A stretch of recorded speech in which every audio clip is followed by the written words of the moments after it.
Gravando, presidente. Bom dia, meu nome é Marco Teixeira. Estamos iniciando a sessão do Tribunal de Impostos e Taxas do Estado de São Paulo, sessão de 5ª Câmara Julgadora, do dia 5 de setembro de 2024. Eu cumprimento meus colegas, juízes, doutor Luiz, doutor Ramon, e temos hoje na Câmara, substituindo o doutor Gouveia. Agradeço a gentileza de comparecer na substituição da doutora Sulamita. Cumprimento também a doutora Aline, da representação fiscal, e cumprimento os ilustres patronos presentes e também o nosso Jailson, um grande suporte, que nos tem ajudado bastante nas sessões, no bom andamento das sessões. Então, aqui vamos começar pelo primeiro processo, que é o 5035078, suco cítrico Cutrale, é da minha relatoria, e a patrona é a doutora Neiva. Bom dia, doutora Neiva. Bom dia, doutor Marco Teixeira. Bom dia a todos os presentes. Doutora Neiva, dispensa a leitura do relatório? Dispenso, presidente. Então, eu vou aqui somente ler a acusação, que é... Um minutinho só, deixa eu ver aqui, no 78. O AIN trata de deixar de pagar o ICMS devido, em razão de ter sido indicada, operação de remessa para a formação de lote para exportação nos documentos fiscais. Porém, não houve comprovação documental da efetiva exportação de parte ou da totalidade das mercadorias, nem tampouco comprovante do recolhimento do imposto devido após se esgotar o prazo previsto no inciso 1 do artigo 445, mesmo após notificação regular ao contribuinte, conforme se comprova pelas cópias dos documentos juntados. Para fins de apuração da infração, foi aplicado o previsto no parágrafo 4º do artigo 36 do RICMES, que diz: presume-se interna a operação caso o contribuinte não comprove a saída da mercadoria do território paulista com destino a outro estado ou a sua efetiva exportação. Passo a palavra, então, doutora Neiva, a senhora tem 15 minutos. Muito obrigada, senhor presidente. Senhores, nós estamos diante de um recurso, num auto de infração, onde, excepcionalmente, se despreza a elucidação da verdade material dos fatos, tá? Não se trata de não comprovação de efetivação de exportação. Suco cítrico Cutrale é uma das 3 gigantes aí do comércio de exportação de suco de laranja, possui várias unidades fabris no estado de São Paulo, e a única unidade fabril em que houve esse problema apontado pela fiscalização foi na unidade de Itápolis, fruto aí de uma falta de compreensão do processo, de logística da empresa. Nas outras unidades, houve uma perfeita comprovação por parte da fiscalização, tá? Então, o que acontece? Na unidade fabril, a produção, o suco é produzido e ele é carregado nos caminhões, tanques da própria empresa, a mercadoria vai a granel, é carregado por sistemas automáticos, evidentemente, o tipo da mercadoria, a natureza da operação, exportação de suco de laranja, que vai ser feita depois no porto, a granel, ela não tem nenhum contato aí com carga, com manuseio de mercadorias. Então, os caminhões, eles são abastecidos lá na unidade, na fábrica, por um sistema que se conhece aí pelo nome de sistema de vazão mássica, onde a tubulação vai enchendo o tanque até o limite dele. E para a emissão da nota fiscal de remessa de exportação, as notas são emitidas, então, considerando uma quantidade estimada que se encontra presente no tanque.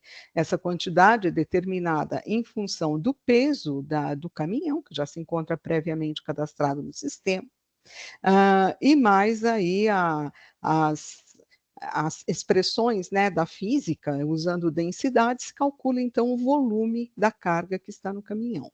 E aí é emitida a nota fiscal de saída para formação de lote de exportação. Os caminhões são lacrados, o tanque vai com vários lacres. Chegando ao porto, aí sim acontece a pesagem, né? Pesagem pelo sistema de balança rodoviária, onde se tem vamos dizer assim, uma análise mais precisa do líquido que estaria dentro do tanque. Mas também não é uma medida exata, porque o caminhão é pesado, com motorista dentro, enfim, com combustível, com todos os seus acessórios. Então, tanto numa forma quanto na outra, né, não existe uma quantidade exata em termos de litros, de ml, de metros cúbicos do suco que está dentro da carreta. Tá? Foi apresentado com a defesa um laudo técnico feito por um profissional autônomo, externo da empresa, onde ele acompanhou todo esse percurso aí, fez essa análise, né, técnica do transporte rodoviário do suco, desde a saída da fábrica até a pesagem, né? Então, para fins de emissão do documento único de exportação, o DUI, é usado o peso apurado lá no destino, né, no porto. Ele é o mais preciso aí, ele é o mais próximo daquele que realmente existe ali em termos de quantidade de suco. Muito bem. O senhor agente fiscal, ele pegou a nota fiscal de remessa para exportação com uma quantidade e a quantidade lançada e averbada na DUI. A diferença dessas quantidades é de cerca de 1%, tá? 1% arredondando o número, porque normalmente ela é até menor do que isso, né? 1% são diferenças aí de peso totalmente aceitas, padronizadas pela legislação em termos de sistemas de pesagem, né, mesmo de balanças, se admite essa tolerância, e até mesmo se tratando dos impostos federais, a Receita Federal já tem legislação onde se exclui diferenças, exclui de plano, diferenças que são aí de cerca da ordem de 1% em remessas de formação de lote para exportação. Tá? Então, foi com base nessa diferença de cerca de 1% entre a quantidade de mercadoria colocada na nota fiscal de remessa para a formação de lote e a quantidade da DUI que o fiscal fez a autuação. Tá? Nada além disso, não se buscou minimamente a elucidação da verdade material aí afeta aos fatos, tá? Então, o que nós discutimos nesse auto de infração e principalmente no recurso, tá? Tanto por parte da fiscalização quanto da decisão de primeira instância, um total divorciamento da busca da verdade material. O senhor julgador sequer olhou para o laudo técnico apresentado, tá? Simplesmente esse laudo foi ignorado pela decisão de primeira instância.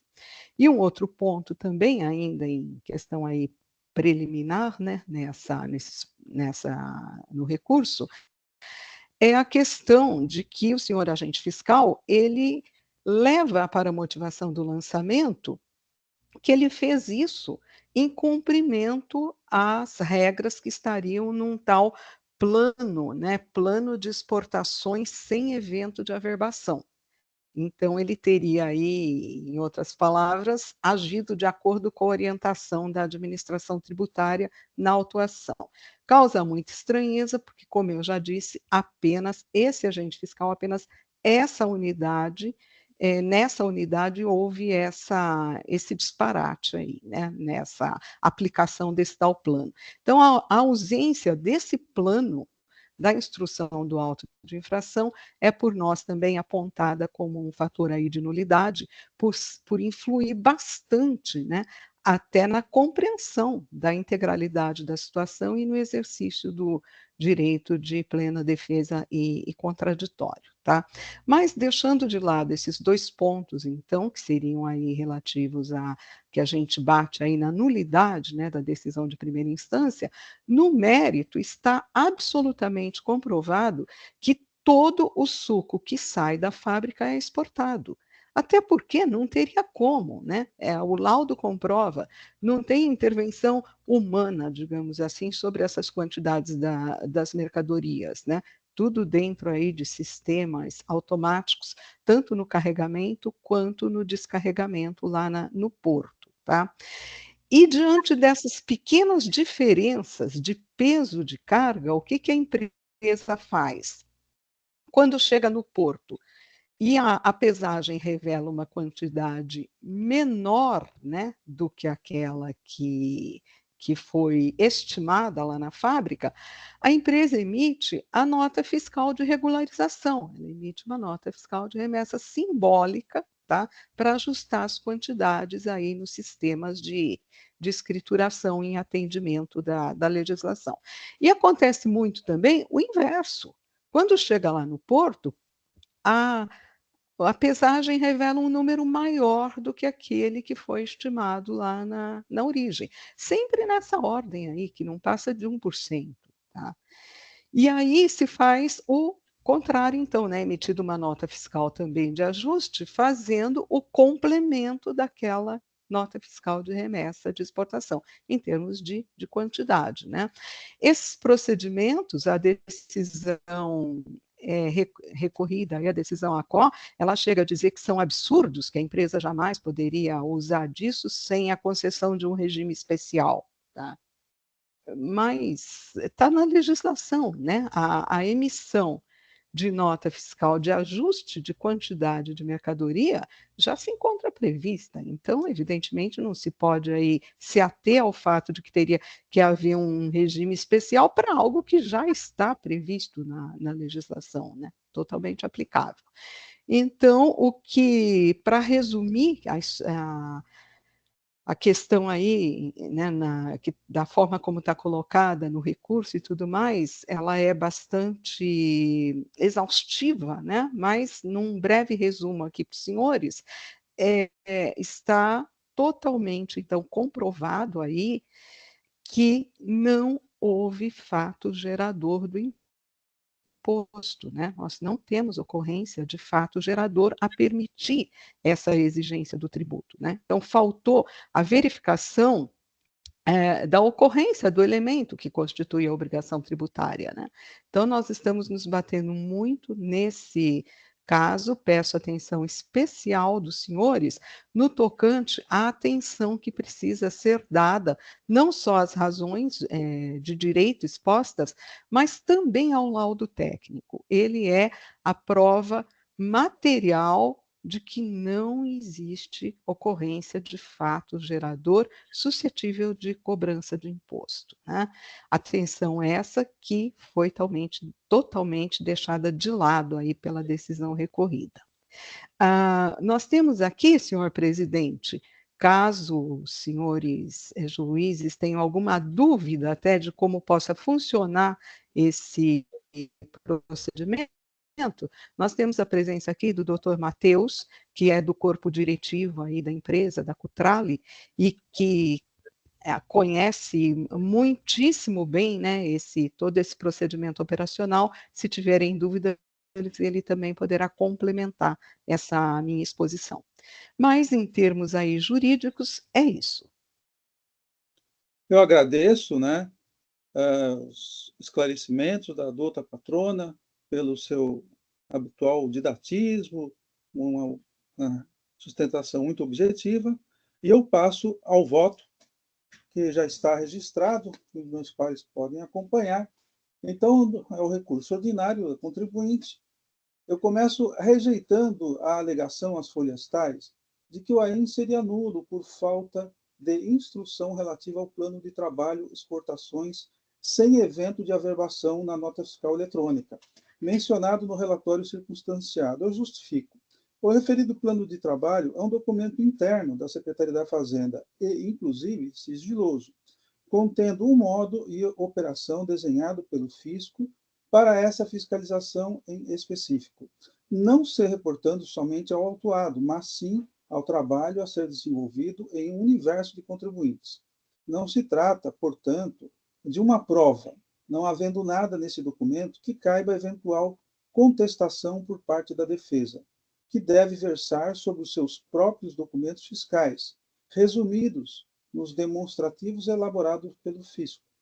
Todos os documentos fiscais envolvidos na autuação e passíveis de contestação são de plena ciência da defesa, não havendo o que se falar em ofensa ao contraditório ou à ampla defesa, estando a infração devidamente retratada nos autos. Eu rejeito também a alegação às folhas tais sobre suposta nulidade absoluta do AIM, cujos fundamentos teriam sido expostos nos itens 1.1, 1.2 e 1.3 de sua peça de impugnação às folhas tais. Eu justifico. Então, o recurso, só para deixar bem claro, o recurso coloca essa linha do jeito que eu expus, né, que há argumentos pela nulidade e aponta para a peça impugnatória. Tendo em vista, então, eu estou adotando as mesmas razões que já foram adotadas pela decisão de primeira instância, já que não houve nenhuma novidade, nenhuma alteração na argumentação, né?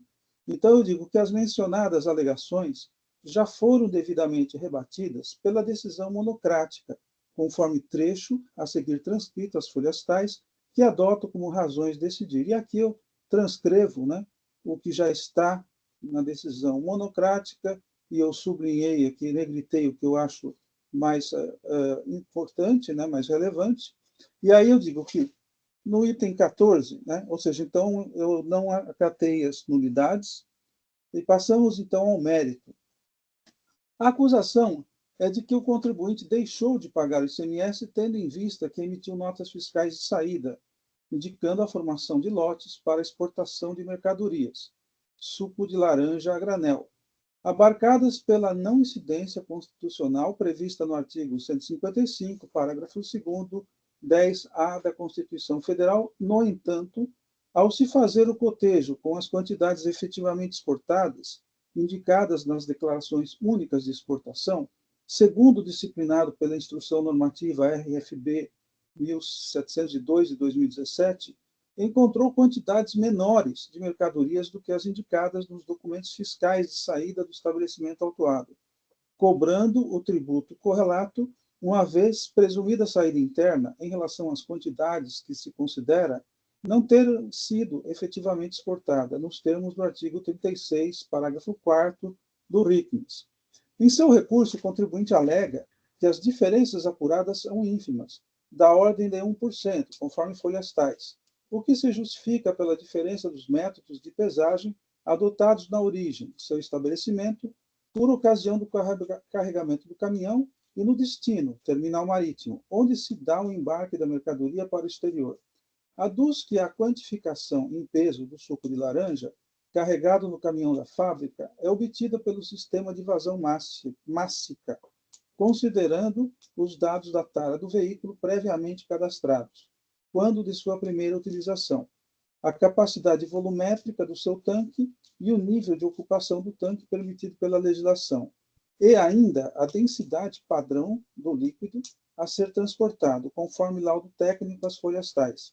Assevera que o peso líquido, na origem, foi obtido pelo sistema de vazão mássica, segundo o laudo técnico, obviamente podendo apresentar diferença, ainda que mínima, em relação ao peso registrado pela medição em balança, o qual é afetado pela possível variação da densidade do produto e até mesmo da tara do veículo, visto que esta é obtida quando de sua primeira utilização e não é confirmada a cada carregamento, podendo ter seu valor alterado até mesmo em função da quantidade de combustível presente no seu reservatório.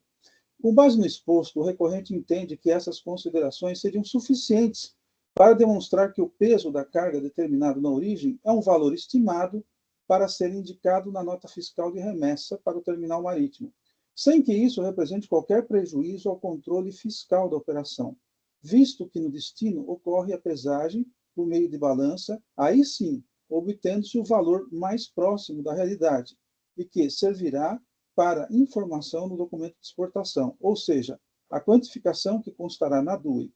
E ao se dizer que ainda esse peso a ser verificado no destino será o mais próximo da realidade e não precisamente o real, o que se quer afirmar é que mesmo a pesagem em balança ferida admite margem de erro, algo em torno de 0,5%, conforme destacada no laudo técnico, as folhas tais.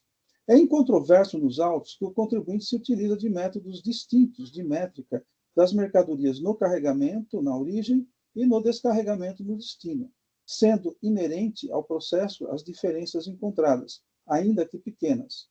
Ciente da situação, o contribuinte emitiu notas fiscais de retorno simbólico, sem qualquer respaldo na legislação para tanto. Não há reparos a serem feitos no presente lançamento. A comprovação da exportação é feita pelo cotejamento entre a DUI e a correspondente nota fiscal de remessa, com fim específico de exportação, conforme já manifestado pela resposta à consulta tributária número tal, cuja ementa se transcreve a seguir. Então, aqui eu trago o entendimento da Fazenda, nesses casos, né? Qual é o comprovante de exportação, inclusive isso aqui acho que não é incontroverso, ou seja, a DUI é o comprovante de exportação. E aí temos no item 19 que para os casos em que a quantidade de mercadoria exportada não corresponder à quantidade declarada na nota fiscal, o procedimento a ser adotado pelo contribuinte é o descrito na resposta com a consulta tributária número tal.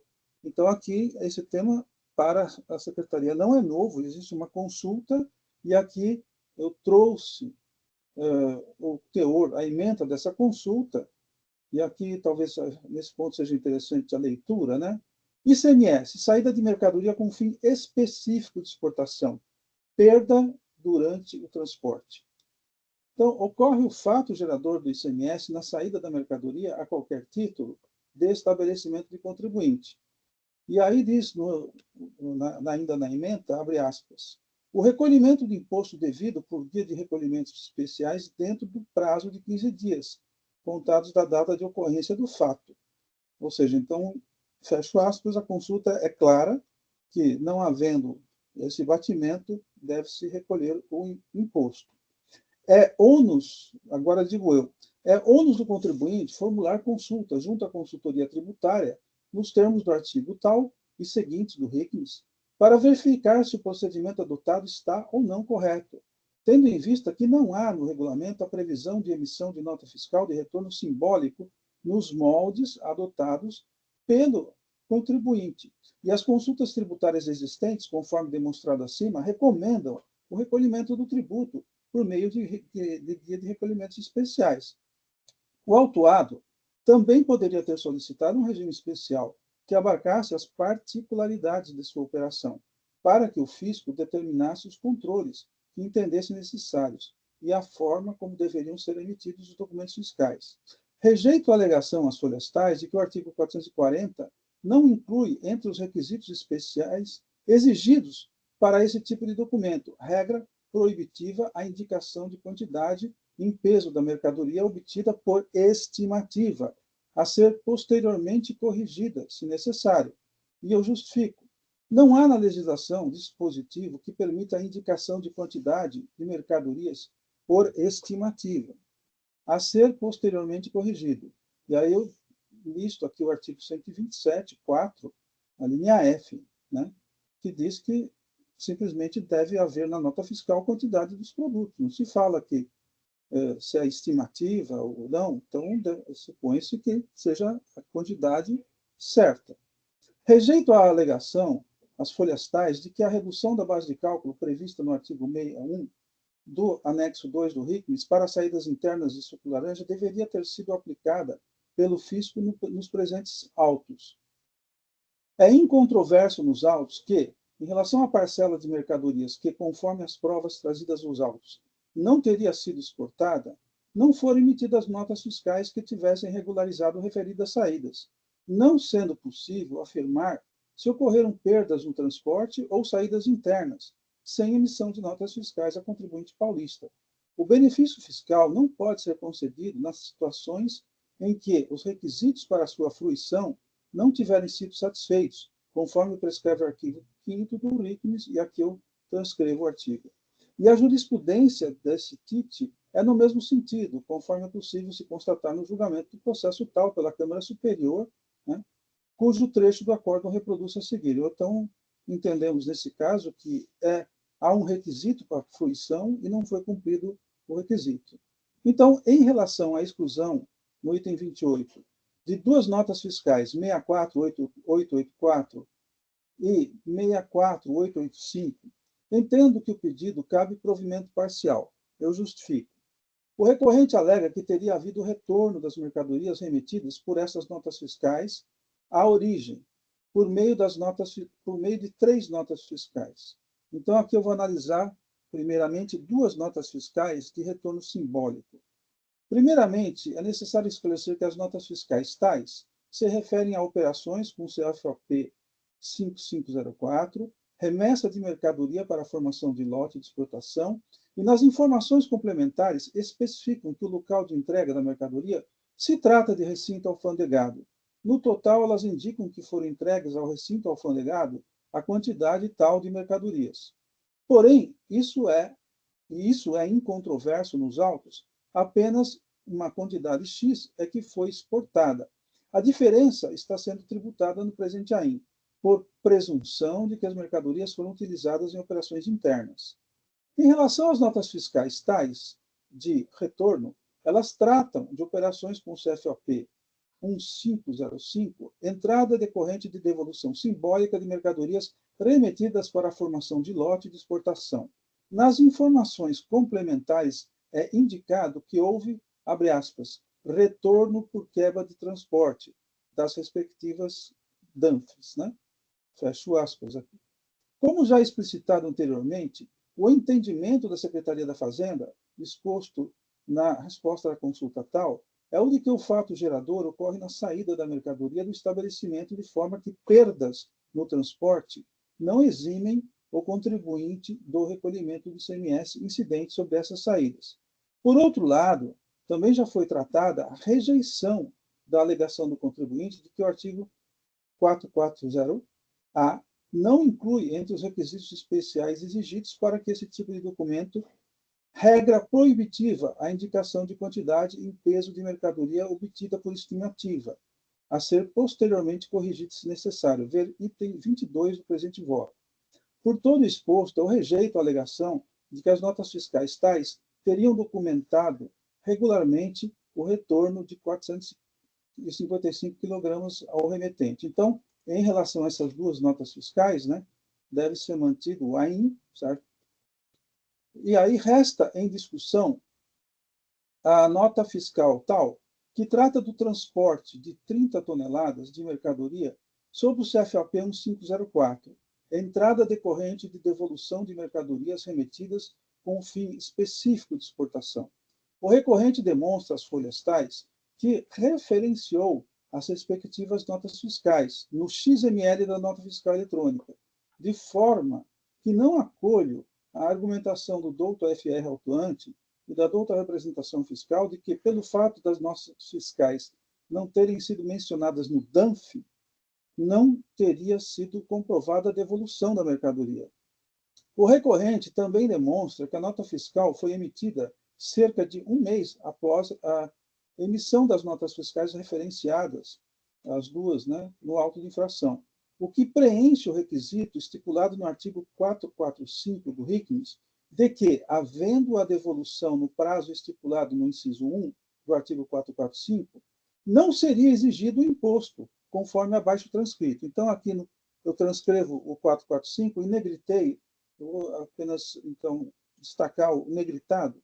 No artigo 445, o estabelecimento remetente deste Estado fica obrigado ao recolhimento do imposto devido, com observância do disposto no artigo 5º, em relação às saídas previstas no parágrafo 1º do artigo 7º e no artigo 44A, nos casos em que não se efetivar a exportação. E aí, ele coloca no inciso 1, após decorrido o prazo de tanto tempo. Só que aí, ele diz no parágrafo 3º. Isso na biblioteca do app Apple Music. Desculpa que eu... E aí eu digo no parágrafo, eu negritei o parágrafo 3º, que ele diz: o recolhimento do imposto não será exigido, no item 1, no retorno da mercadoria ao estabelecimento remetente no prazo previsto no inciso 1. E, pelo visto aqui, vocês podem constatar no inciso 1, o prazo de cerca de um mês está abaixo dos prazos definidos aqui no inciso 1. Então, portanto, eu não acolho o argumento do FR atuante da representação de que a devolução não deveria ser aceita porque a nota fiscal de entrada foi emitida cerca de um mês após a emissão das referidas notas fiscais de remessa com fim específico de exportação. Eu entendo que a legislação é clara no sentido de acolher esse retorno. O recorrente também tem razão quando rebate o argumento do FR atuante de que deveria ser emitido conhecimento de transporte. As mercadorias foram transportadas por veículo próprio e, por esse motivo, não há necessidade de outro documento que não a nota fiscal. A douta representação alega que as remessas de mercadorias ao recinto alfandegado estão sujeitas a uma série de controles e verificações, sendo que as mercadorias não são remetidas, inclusive com lacre, tudo conforme o laudo apresentado. Apesar de concordar com a alegação da douta representação fiscal, ela não apontou qual o dispositivo violado pelo contribuinte. Vejamos. Com base na resposta à consulta número tal, ela diz, e aqui eu vou transcrever a ementa, e eu vou só falar o que eu negritei, o que diz a posição da Fazenda. O retorno de mercadoria em virtude da não efetivação de exportação direta assemelha-se a uma operação de devolução, devendo ser seguidos os procedimentos dispostos no artigo 453 do RICMIS 2000. E aí também negritei que deve ser colocado, abre aspas, no campo informações complementares, as informações relativas ao número da data de emissão e valor da operação do documento original, bem como as informações referentes aos dados do recinto alfandegado de onde a mercadoria retornou. Fecho aspas aqui, essa é a consulta. E aí eu digo, por sua vez, o artigo 453 prescreve, e aí eu transcrevi o 453 e vou ler apenas o negritado, né? O transporte da mercadoria em retorno será acompanhado pela própria nota fiscal emitida pelo remetente, cuja primeira via deverá conter a indicação no verso efetuado pelo destinatário ou pelo transportador do motivo de não ter sido entregue a mercadoria. Aí eu digo no item 42. Pela leitura dos dispositivos acima mencionados, entendo que o contribuinte cumpriu com a demonstração da devolução parcial das mercadorias, porque as notas fiscais tais continham, em suas informações complementares, a indicação do recinto alfandegado destinatário, conforme informações obtidas das referidas notas fiscais, e eu aqui transcrevi abaixo o que tem nas informações adicionais das notas fiscais, e negritei aqui onde está claramente indicado o local da entrega, que é o recinto alfandegado.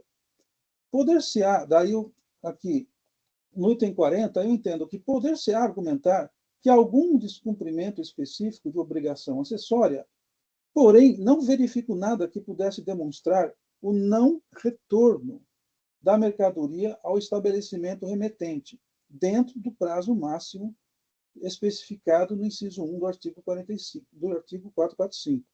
Pelo acima exposto, entendo que foi comprovado o retorno de mercadoria remetida a recinto alfandegado com fim específico de exportação, de forma que mantenho parcialmente a acusação em relação às notas fiscais 64886 e 64885.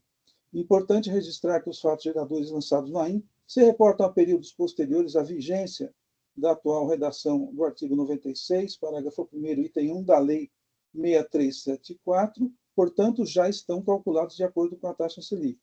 Por todo exposto, conheço do recurso ordinário, interposto pelo contribuinte, e dou-lhe parcial provimento para manter parcialmente a acusação em relação às notas fiscais tais, devendo, no mais, ser mantida a decisão recorrida. É o voto que respeitosamente apresento aos meus pares e coloco o processo em discussão.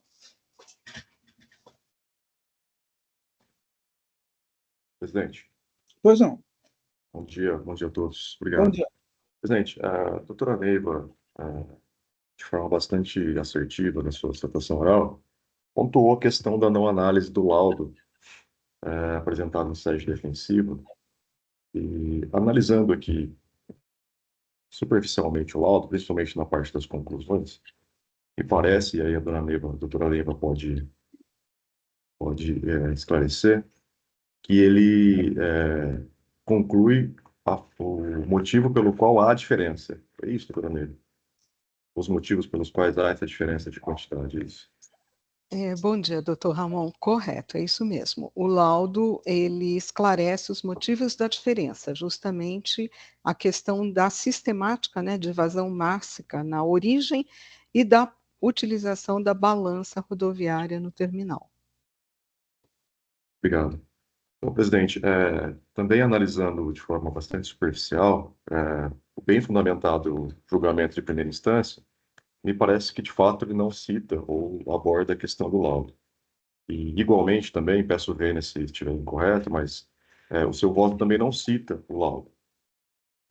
Porém, o que, em tese, né, daria uma nulidade. Porém, me parece que a questão a ser debatida aqui não é o motivo pelo qual se dá as diferenças. Me parece que isso, inclusive, é incontroverso. A própria fiscalização acusa por falta de diferença e o autuado também informa que há diferença, mas informa o motivo da diferença. Me parece, e se eu estiver errado, peço que me corrijam, que o fundamento da autuação é a ausência de previsão legal para o expediente adotado pelo contribuinte no sentido de devolução de mercadorias ou, eventualmente, complementação de notas nas hipóteses em que há quantidade menor. Então, presidente, se for da sua vontade, ou eu posso pedir uma preferência, eu gostaria de que fosse citado a análise desse laudo, ainda que em primeira instância não tenha sido analisado, mas que nós pudéssemos analisá-lo aqui, mas, na minha concepção, sem a declaração da nulidade, na medida em que não é o fundamento da acusação, nem tampouco vai alterar ou vai infirmar a conclusão, na medida em que a sua conclusão, assim como da decisão de primeira instância, foi no sentido de ausência de legislação que permita esse expediente adotado pelo autuado nesse caso. Então, não sei se o senhor gostaria de fazer essa alteração no voto, é uma sugestão, ou eu posso pedir uma preferência para poder fazer essa alteração.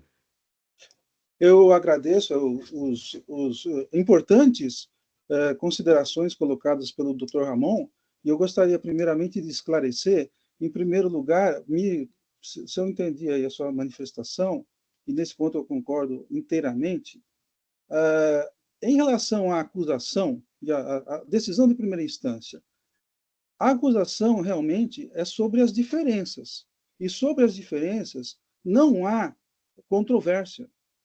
O problema é justamente, e aí o senhor colocou, resolveu muito bem, que, primeiro, em relação à acusação, ela está fundamentada, existe a diferença, e essa diferença é incontroversa. O problema é que aí a argumentação do recorrente é que o procedimento utilizado ele tem 1% de variação, isso e se mantém nessa argumentação, e a decisão, no meu ponto de vista, e o senhor me pareceu até que concorda, a decisão não teria essa nulidade. A decisão ela foi sucinta e ela analisou realmente a questão da diferença, e para essa diferença o comportamento do contribuinte não tem fundamentação legal. Então, nesse ponto, me parece que a gente concorda. Agora, no meu entender, me parece que o senhor falou que eu não analisei o laudo. E eu analisei o laudo e eu coloquei as folhas do laudo e coloquei, inclusive, eu não coloquei entre aspas, porque eu coloquei, mas está quase literal o que está no laudo. Então, nesse ponto, é aí que eu peço vênia, né? E se for o caso, se o senhor entender, então, uma pequena modificação, eu posso modificar para deixar mais claro. E se o senhor quiser, eu posso apontar as folhas do laudo que eu mencionei aqui. Não sei se isso resolveria, se o senhor quiser levar em vista, tudo bem, se eu quiser fazer preferência, eu apenas, assim, eu mencionei o laudo, e se for o caso, posso demonstrar as folhas que eu mencionei, e se isso esclarecer, fique à vontade. Então, presidente, eu que peço ver, né? Na verdade, enquanto estava ouvindo a sua leitura, eu estava buscando aqui os documentos e as outras decisões para tentar confrontar os argumentos, né, lançados aqui no sede de sustentação oral, e e o que foi, de fato, debatido. Eu só não vejo aqui realmente, de fato, fazendo uma busca aqui que o senhor abordou, né, no item 16 do seu julgamento, mas a doutora Neiva, salvo engano, ela alegou uma nulidade, é isso, doutora Neiva, pela não análise do laudo, e em primeira instância, né, de fato, ainda que tenha sido analisado em segunda instância, É correto, talvez, doutor Ramon, isso mesmo. eu só, presidente, me dá um minuto só para eu... Isso. Se o senhor quiser, doutor Ramon, uma possibilidade, a gente pode passar para o próximo e depois voltar enquanto o senhor analisa? O senhor pode ser assim ou... Presidente, um minuto, é bem rápido. Faço a Tudo leitura bem, bastante... tudo bem. Eu só entendo, doutora Neiva, com todo o respeito pela, inclusive, ex-professora aqui da nossa escola fazendária, mas eu entendo que eu estou seguindo nesse ponto, eu até ia escrever, talvez for o caso, a jurisprudência desse tribunal é que o julgador não deve, não está obrigado a rebater todos os pontos na medida em que já adotou um fundamento para a decisão. Então, eu entendo que o laudo em si, ele não é autonomamente suficiente para descaracterizar a infração pelos motivos muito bem apontados pelo Dr. Ramon, que, ou seja, a diferença ela não está, não há controvérsia sobre a diferença. O que há controvérsia é se o sistema adotado pelo contribuinte tem previsão legal ou não, e a decisão foi muito clara, que não tem. Então, nesse ponto que eu entendo, né, que a decisão não padeceria de nulidade. Mas, Presidente, eu Me tô... permite, também, me mas permite, presidente? pois não, pode ser para esclarecimento de fato, por gentileza, porque o direito a gente já está, né? Sim, o, o laudo, ele comprova que não existe perda de mercadoria, tá? Uhum. O senhor presidente cita, inclusive, isso, né, no seu voto. Com o laudo, nós comprovamos que não existe perda de mercadoria, nenhuma perda de mercadoria. Toda Isso. a mercadoria que sai da fábrica é exportada. E, inclusive, né, eu observo aqui o contraponto da situação inversa, né? Quando ocorre do peso ser maior lá no destino, é emitida a nota fiscal complementar. Então, com a devida vênia, né, o que não valeria para uma coisa também não valeria para outra, né? Mas quando é emitida a nota fiscal complementar, o fisco aceita isso sem nenhum problema. Então, ficamos aí com uma divergência Agradeço os também, né? esclarecimentos, mas acho que o doutor Ramon pontuou muito bem. O que está em discussão é as diferenças. Ninguém está discutindo se o laudo falou que a diferença é tal e nós falamos que é B. Não.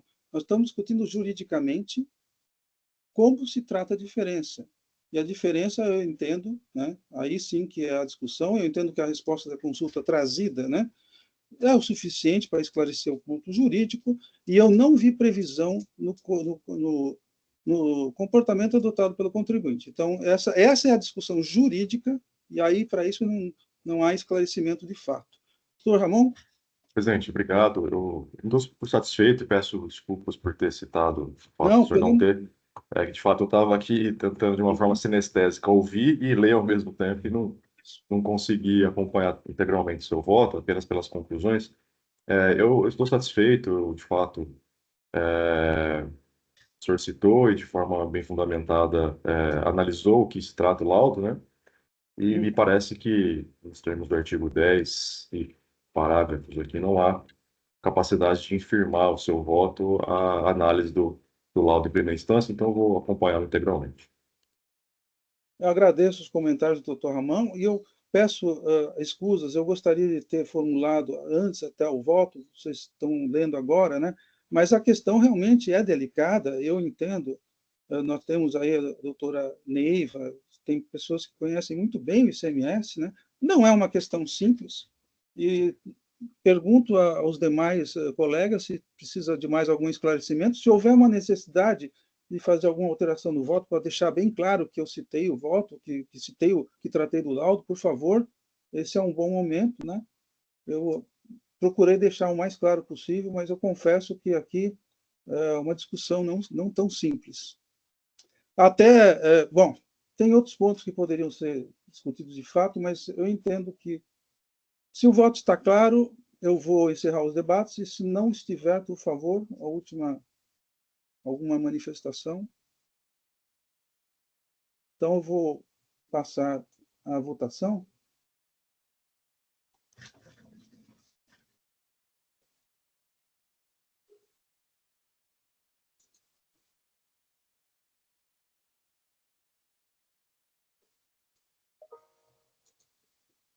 Verificando o quórum.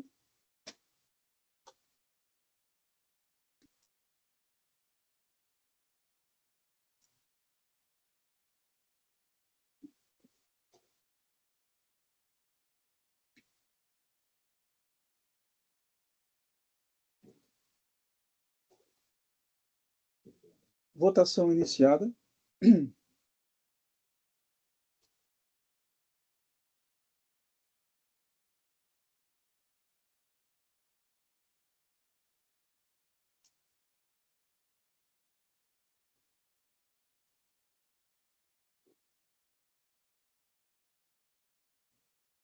Senhor presidente, me permite uma pequena observação aí, uma pequena questão de ordem? Pois não. Para nós, aqui visualizando os integrantes da sala, nós não vemos o Dr. Luiz Roberto. Luiz, Doutora ele Neiva? não estaria na Doutora Neiva, eu estou aqui. Ah, sim, é que o senhor não aparece aqui no não, quadrante. eu acho que isso aí, doutora Neiva, talvez por causa do Teams, quando a senhora vê, tem aí embaixo 1 e 2. Se a senhora clicar 2, o senhor vê o doutor Luiz Roberto. Sim, correto, então, me desculpe. Não, tudo bem, ele não estava escondido, e também eu controlo aqui pela votação, tá? Aqui, eu não sei se a senhora já vivenciou aqui a votação eletrônica, então ele registra e tal. Então, eu acredito que está tudo em ordem. Então, eu vou encerrar a votação. Agradeço os seus comentários, porque nossa obrigação é esclarecer mesmo, né? E, então, nós temos que, para o processo 5035078 da succítrico cutrale, de minha relatoria, o recurso ordinário foi conhecido e parcialmente provido. Votação unânime. E, então, eu agradeço a doutora, tanto a ilustre patrona, quanto o representante da empresa, né? E, se quiserem permanecer na sessão, fiquem à vontade. Se quiserem se retirar, fiquem também à vontade. Eu adianto aqui que o próximo é o mesmo tema, nós temos o mesmo tema agora em julgamento, então, pelo menos muitas questões que a doutora já colocou, né, nós vamos, algumas retornar, algumas são particularidades do seu processo, e então agradeço a presença e fique à vontade, né? Eu já vou só agora encerrar o julgamento aqui. Muito obrigada, senhor presidente. Eu agradeço especialmente pelas gentis deferências à minha pessoa, né? E vou aceitar o seu convite, sim, de permanecer na sala, justamente aí pela similaridade do tema, né? Muito obrigada. Sim. Fique à vontade, só a questão da manifestação, né? Que agora, então, eu vou chamar o próximo, né? Que é o 5035077 da Cooperativa de Produtos de Cana-de-Açúcar e Álcool do Estado de São Paulo, também da minha relatoria, né? E aí o patrono, deixa-me ver quem que vai fazer aqui a sustentação, é o doutor Luiz Carlos? Exatamente, senhor presidente. Tá. Bom dia, doutor Luiz Carlos. O senhor dispensa a leitura do relatório? Certamente, senhor presidente. Pois não. Então, eu vou, como eu disse, já adiantei, né, que o tema aqui é o mesmo, vou só ler a acusação. Trata da acusação de deixar de pagar o ICMS devido, em razão de ter sido indicada operações de remessa com fim específico de exportação e para a formação de lote para exportação nos documentos fiscais. Porém, não houve comprovação documental da efetiva exportação de parte ou da totalidade das mercadorias, nem tampouco comprovante do recolhimento do imposto devido após se esgotar o prazo previsto no inciso 1 do artigo 445, mesmo após notificação regular ao contribuinte. Para fins de apuração da infração, foi aplicado o previsto no parágrafo 4º do artigo 36 do RICMES, presume-se interna a operação, caso o contribuinte não comprove a saída da mercadoria do território paulista com destino a outro estado ou a sua efetiva exportação. Doutor Luiz Carlos, seja bem-vindo, a palavra é sua, o senhor tem 15 minutos. Bom dia, senhor presidente, bom dia a todos. Vou ser bastante sucinto. Como o senhor próprio já disse, o caso é bastante similar ao caso anterior. Tá? São remessas para exportação de mercadoria, no caso concreto aqui é açúcar, não é suco de laranja, até açúcar a granel. E foi afirmado durante o processo administrativo, tá, que essas perdas elas são naturais no manuseio do processo, tá, da própria mercadoria, tá, e elas são comuns e as perdas, o volume dessas perdas, eles variam de acordo com o transporte, né, e o modal utilizado e a distância percorrida até o porto. É importante frisar que são perdas absolutamente ínfimas, ou seja, cada nota fiscal, a perda ela é inferior a 0,1% da diferença do que sai da unidade cooperativa para o que chega no porto para efetiva exportação. Como já foi dito, essas diferenças elas são admitidas pela legislação aduaneira, né, que admite até uma perda de 1% na conferência física dos despachos aduaneiros das mercadorias a granel, exatamente como se deu no caso concreto. Portanto, entende a recorrente que não poderia o fisco, com base numa interpretação assistemática do artigo 4451 do nosso regulamento, exigir o ICMS em relação às quebras de açúcar apontadas pela fiscalização, mesmo na ausência do fato gerador do imposto estadual. E é importante citar que essas quebras de açúcar elas não correspondem à circulação de mercadoria passível de ser onerada pelo ICMS, conforme a jurisprudência do STF, que trata de questões correlatas, como a mera transferência de mercadorias entre estabelecimentos do mesmo contribuinte, no qual foi firmado o posicionamento de que tem que haver a circulação jurídica da mercadoria, não bastando a mera circulação física, e também precedentes do Tribunal de Justiça aqui de São Paulo e do próprio STJ, que tratam especificamente de quebras de mercadoria, no caso de açúcar e álcool, e que foram colacionadas no recurso apresentado e que está sendo julgado aí por vossas senhorias. Enfim, senhores, entendo que a matéria já está bastante madura para ser julgada e espera e entende a recorrente que deve haver o cancelamento do auto de infração. Basicamente era isso que eu tinha para falar sobre o caso concreto e fico à disposição dos senhores aí para qualquer esclarecimento de fato que se faça necessário. Obrigado. Eu agradeço o doutor Patrono pelos esclarecimentos e pela objetividade, inclusive aproveitou os da Exato, exatamente. Agradecemos a doutora Neiva, que ajudou a celeridade hoje, e eu vou passar a leitura. Então, eu conheço, a partir do item 10 do meu voto, eu conheço o recurso por ter presentes os requisitos para sua admissibilidade. Eu rejeito a alegação às folhas tais de que a decisão monocrática seria nula, por não ter analisado o argumento de que não ocorreria o fato gerador do ICMS nas hipóteses de perda de mercadorias no curso do transporte para exportação. E eu justifico. A decisão de piso analisou a argumentação do autuado conforme trecho a seguir. Então, eu destaco que eu transcrevi, né? E eu vou destacar aqui, fazer a leitura apenas do que eu negritei da decisão de piso, abre aspas.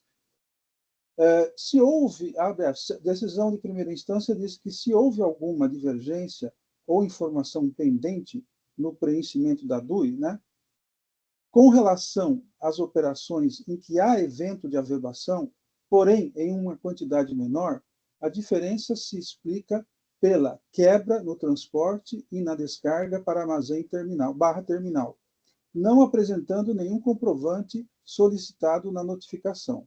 Fecho aspas. Depois eu abro aspas novamente, mais à frente, a decisão da primeira instância diz, abre aspas, a legislação citada em epígrafe, artigo 445, é bastante clara ao estabelecer que, quando a exportação não é efetivada, a empresa remetente deste Estado, beneficiada pela não incidência do imposto, é quem fica obrigada ao recolhimento do imposto devido. No caso, o benefício da não incidência do imposto nas operações de exportação depende de uma condição futura, ou seja, de que a exportação se efetive. Se esse fato não ocorrer, o contribuinte fica obrigado ao recolhimento do imposto devido no início das operações. Fecho aspas, e passo eu agora a análise, no item 13. Eu não verifico a nulidade apontada pelo autuado na decisão de primeira instância administrativa, cujo argumento principal foi no sentido de que a comprovação da exportação é feita pelo cotejamento entre a DUI e a correspondente nota fiscal de remessa com fim específico de exportação, conforme já manifestado pela resposta à consulta número tal, cuja ementa se transcreve a seguir. Daí eu transcrevo aqui a consulta, né? Ou seja, somente aquilo que foi colocado na DUI é o que se considera exportado. Digo mais, a jurisprudência desse TIT é no sentido de que o órgão julgador não necessita exaustivamente discorrer sobre todos os pontos sustentados pela parte, não estando obrigado a refutar todos os fundamentos, quando, por um deles, forma o seu convencimento, bastando que o fundamente, conforme exposto no julgamento do processo tal da Câmara Superior. Votação unânime. Quanto ao mérito, o recorrente alega que não teria havido a ocorrência do fato gerador do ICMS porque as quebras de mercadoria, açúcar, não representaria circulação de mercadoria, passível de ser onerada pelo ICMS, folhas tais do recurso. Afirma que a legislação aduaneira admite perda até o limite de 1%, apurado em conferência física nos despachos aduaneiros de mercadorias a granel, sem que isso acarrete a exigência de tributos. A infração do presente AIM trata da acusação de falta de pagamento de ICMS por indicar nos documentos fiscais operações de remessa com fim específico de exportação e para a formação de lote para exportação, sem comprovar a efetiva exportação de parte ou da totalidade das mercadorias. A mercadoria se trata de açúcar cristal VHP. As operações de exportação estão no campo da não incidência do ICMS nos termos do inciso 5º e parágrafo 1º do artigo 7º do RICMS. Aí eu transcrevo a legislação e eu digo que, por sua vez, o artigo 445 do RICMS assim dispõe. Então, transcrevo, né? E ressalto, né, o que está no inciso 2 do artigo 445, que considera que, em razão de perda, né, é devido o tributo em razão de perda da mercadoria, qualquer que seja a causa. Então, é isso que está no artigo 445. Aí eu digo no item 20. Com base nos dispositivos acima elencados, rejeito a alegação do recorrente de que as quebras de mercadoria não representariam circulação de mercadoria e, por esse motivo, não poderiam ser oneradas pelo ICMS. Ocorre que a saída de mercadoria do estabelecimento é fato gerador de imposto. E aí, no mesmo sentido, já se manifestou a consultoria tributária na resposta à consulta tal, cuja emenda se reproduz. E aqui eu vou poupá-los da leitura, porque eu acho que eu já citei na outra, né? De qualquer forma, esse é o entendimento, ou seja, não há previsão, né, para perdas no transporte. Aqui, eu, inclusive, nesse caso, eu citei não só a ementa, como eu destaquei o que fala mais especificamente a consulta, né? Que é o que trata também o presente caso. A perda de abre aspas, a perda de mercadoria durante seu transporte, após a saída da mercadoria do estabelecimento, ou seja, após a ocorrência do fato gerador, não enseja a emissão da nota fiscal prevista no inciso 6 do artigo 125 do RICMES. Mais à frente, abre aspas, nos termos do inciso 2 do artigo 445, o imposto deverá ser integralmente recolhido pelo consulente. Mais à frente, ele fala que deve ser feito por guias especiais, guia de recolhimentos especiais. Então, esse é o teor da consulta, e aí no item 23 eu digo, pelo exposto acima, eu rejeito a alegação de que não houve circulação de mercadoria porque a saída do açúcar, fato incontroverso nos autos, com a finalidade de exportação, implica na ocorrência do fato gerador. Porém, tendo em vista sua finalidade, não haverá incidência do tributo. No entanto, a ocorrência de perdas, fato também incontroverso nos autos, descaracteriza a finalidade da operação em relação às mercadorias abrangidas pela perda, de forma que haverá prevalência da presunção de que prescreve a ocorrência de operações internas. Rejeito também a alegação de que, em relação às perdas, não há incidência do ICMS tendo em vista a ADC 49. Entendo que a referida decisão não se aplica ao caso de perdas ocorridas durante o transporte ou manuseio de mercadoria até sua efetiva exportação. A decisão, conforme já mencionada pelo contribuinte, abrange operações em que houve a transferência de mercadorias entre estabelecimentos do mesmo titular. Diferentemente, a situação dos presentes autos é relativa à presunção de ocorrência de operações internas pela não comprovação da efetiva exportação da mercadoria. Não há determinação do local onde ocorreram as perdas, de forma que não é possível a aplicação da ADC ao caso. Em relação às decisões do Tribunal de Justiça de São Paulo e do Superior Tribunal de Justiça, trazidas a cotejo pelo autuado, entendo que as mesmas trataram de situações fáticas diversas dos presentes autos, embora o TJ de São Paulo tenha reconhecido que as perdas verificadas na produção e transporte a granel de produtos da indústria da cana são normais e não têm repercussão tributária, exatamente por não exprimirem grandeza passível de tributação, mas fenômeno decorrente da própria natureza de tais produtos, tal entendimento não gera norma a ser aplicada, porque tratam-se de decisões que foram proferidas em sede de controle difuso de constitucionalidade e só produzem efeitos interpartes e não vinculam a administração pública. Ademais, nos presentes autos, a legislação específica ao caso é válida, vigente e eficaz, de modo que a operação com mercadoria com destino à exportação, para a qual não tenha sido realizada a declaração de exportação, a fim de comprovar a saída efetiva do mercado interno, fica sujeita à incidência do imposto. E a quebra técnica não é exceção ao artigo 445 do RICMES, porque assim o próprio disposto prevê a incidência do ICMS sobre as perdas. Não há previsão na legislação tributária paulista de que o volume de mercadoria não exportada por motivos de perda deveria ser considerada parte integrante e indissociável da operação de exportação do açúcar. Tais perdas são decorrência de eventos completamente estranhos aos momentos definidos pela legislação, como de ocorrência da hipótese de incidência ou não incidência do tributo.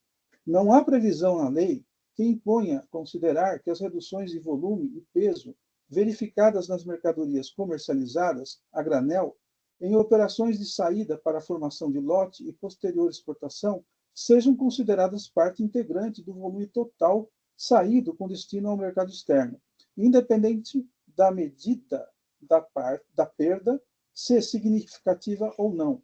Apesar do contribuinte ter traduzido legislação federal, o artigo 66 da Lei 10.833, que favorece sua tese, a mesma não é aplicável no processo administrativo tributário paulista, porque a referida lei é aplicável somente a tributos federais.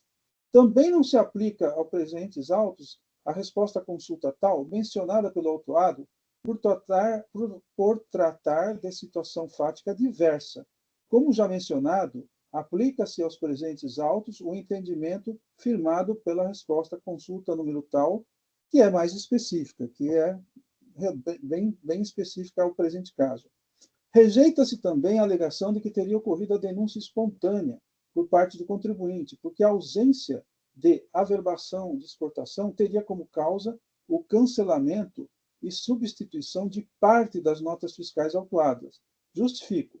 O contribuinte reconhece que, para uma parcela das notas fiscais de exportação incluídas na autuação, não foi mesmo averbado o documento comprovando a exportação das mercadorias, folhas tais de seu recurso.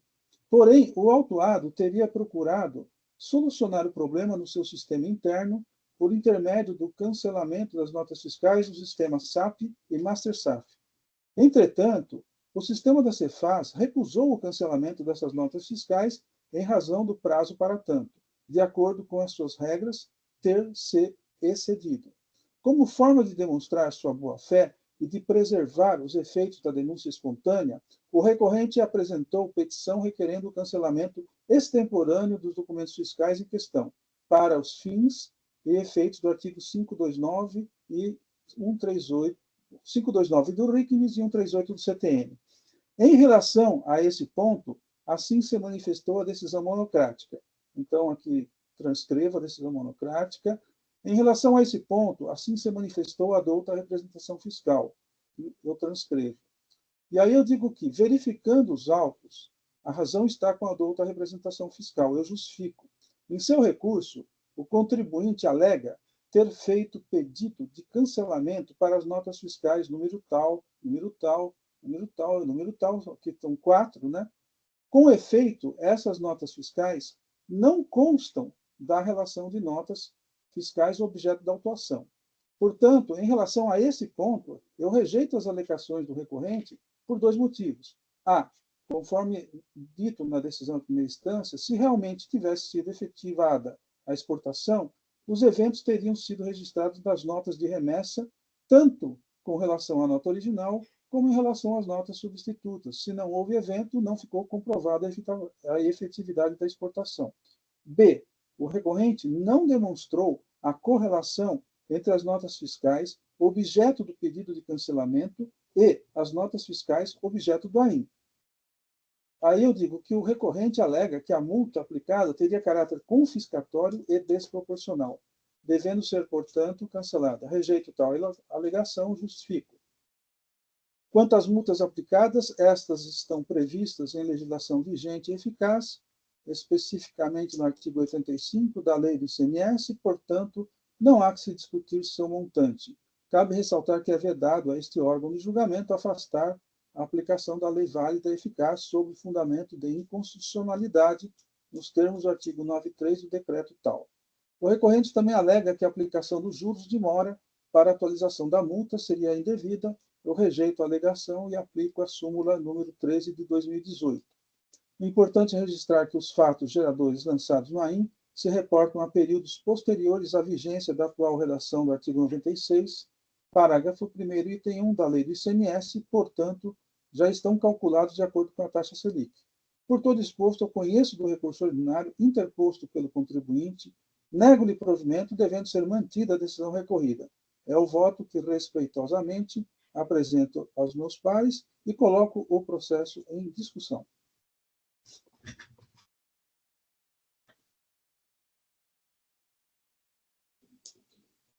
Gente, parabéns pelo voto acompanhado. Uhum. Doutor Carlos Gouveia, alguma observação? Vou acompanhar também. Doutor Luiz também, que está escondido ainda, mas eu estou vendo. Muito bem, então, sendo assim, eu vou encerrar os debates, né? Deixe-me ver. Acho que faltou uma coisinha aqui, só um minutinho.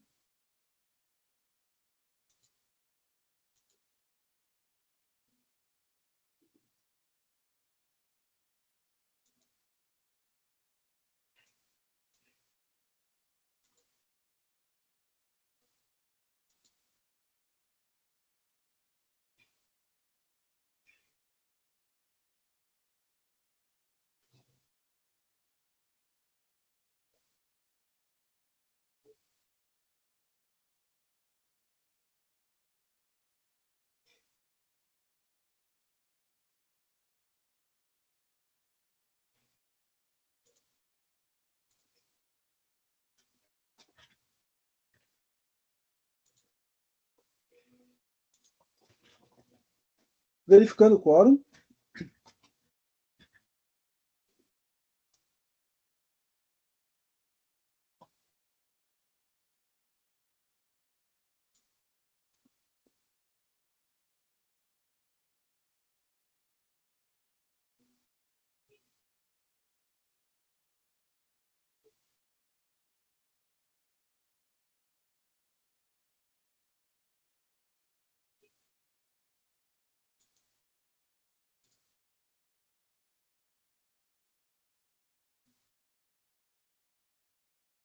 A votação foi encerrada, então, no processo 5035077 da Cooperativa de Produtores de Cana-de-Açúcar, Açúcar e Álcool do Estado de São Paulo, o recurso foi conhecido e negado provimento nos termos do voto de minha relatoria, votação unânime. Eu agradeço aí ao ilustre patrono pela presença. Se quiser permanecer, fique à vontade. Se quiser se retirar, fique à vontade. Eu adianto que hoje, sobre esse assunto, foram os 2 únicos processos, mas também adianto que eu já vi que a Copersucar, eu já vi pelo menos mais um auto tratando sobre o mesmo tema, que ainda será julgado pela instância ordinária. Estou curioso para ver como vai se desenvolver a jurisprudência do TIT. Vi também que da Crutrale também tem um outro processo que ainda vai ser julgado pela ordinária. Então, me parece que nós somos os pioneiros aqui a julgar o tema, né? Que é um tema que eu digo que não é um tema trivial. De qualquer forma, vamos acompanhar como vai se desenrolar os outros processos. Agradeço, então, a presença. Como disse, se quiserem permanecer, fique à vontade. Eu vou agora passar para o próximo tema. Obrigado a todos. Bom dia.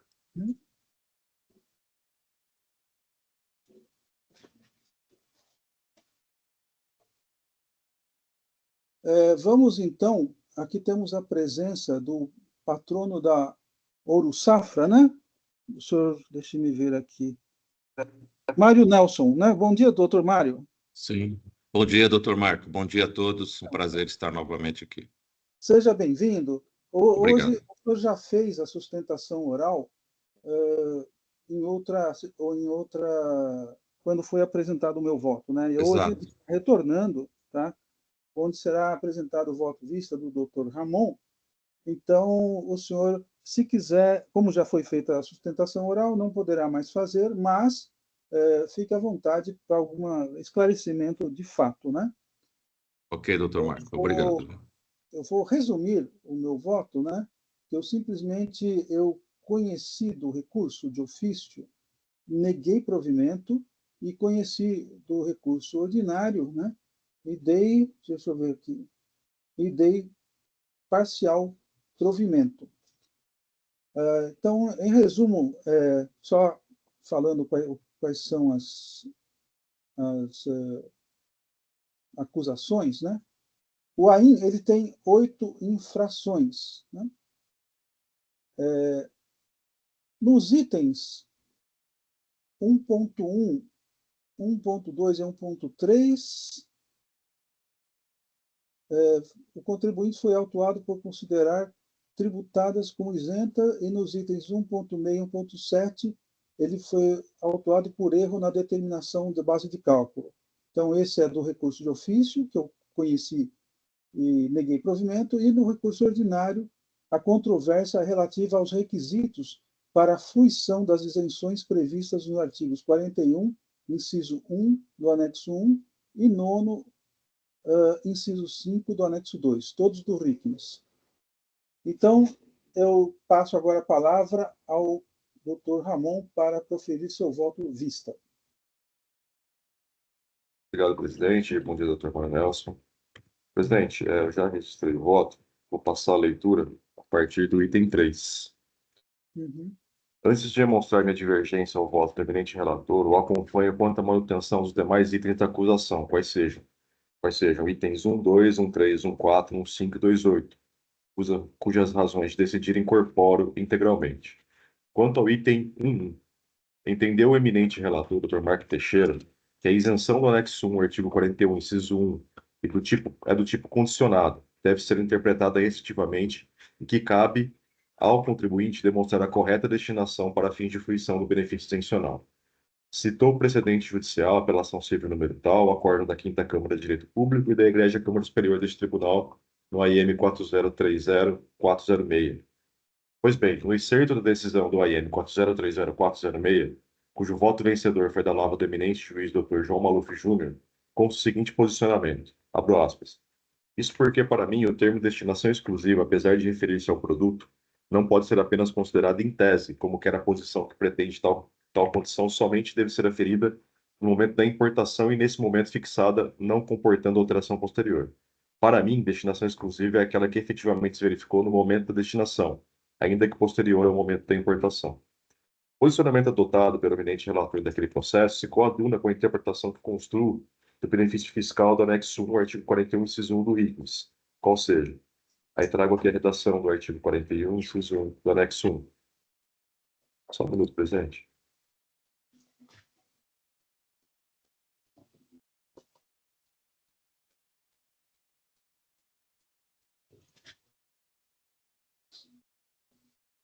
Desculpa.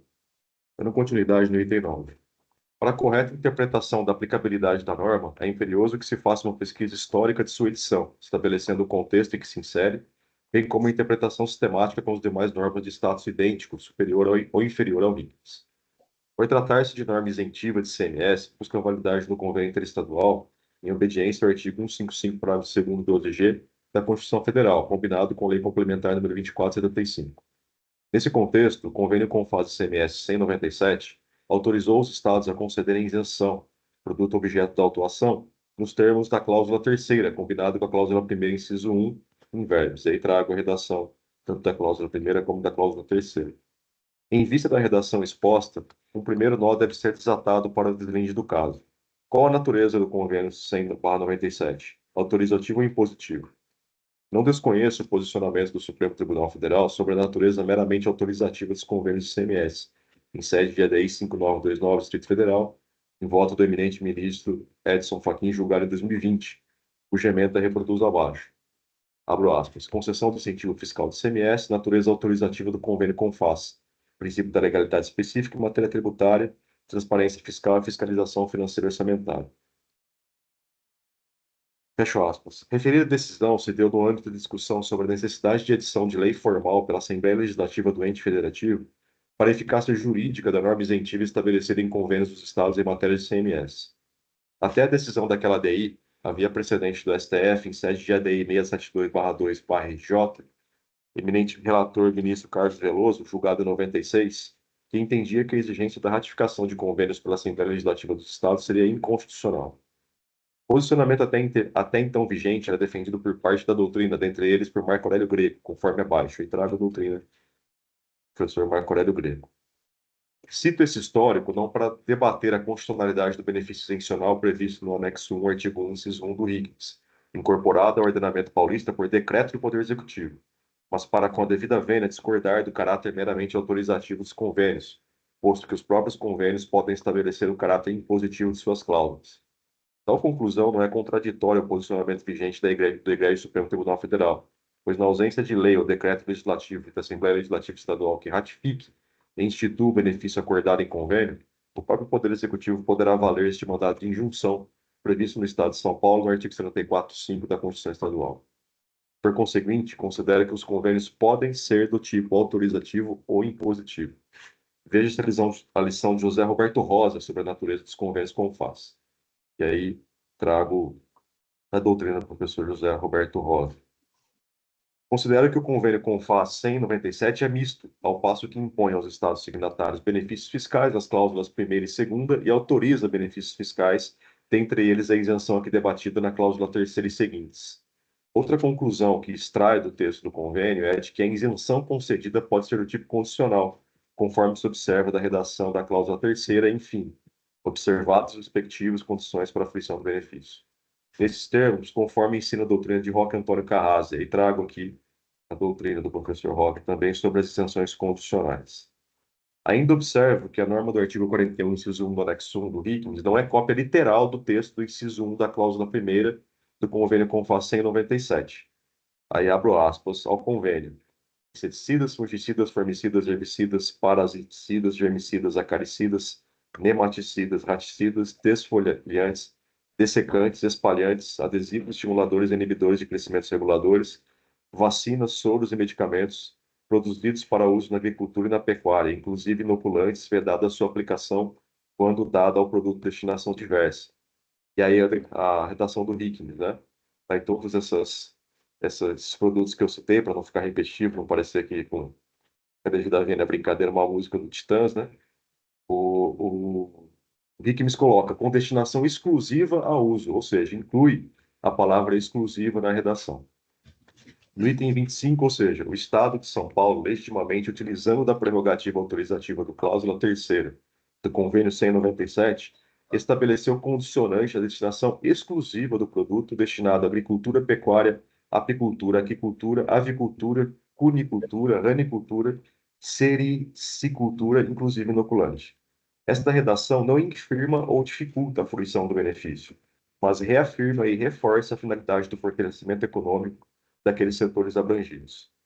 Resta estabelecer a relação do termo exclusivo, se pertinente ao produto, que deve ter destinação exclusiva na agricultura, pecuária, apicultura, aquicultura, enfim, todos esses ramos, inclusive inoculante, como o único uso permitido. Ou, por outro lado, se a exclusividade se dá à aplicação ou destinação na agricultura, pecuária e todos esses ramos já citados, ainda que o produto possa ter outra destinação que não estas.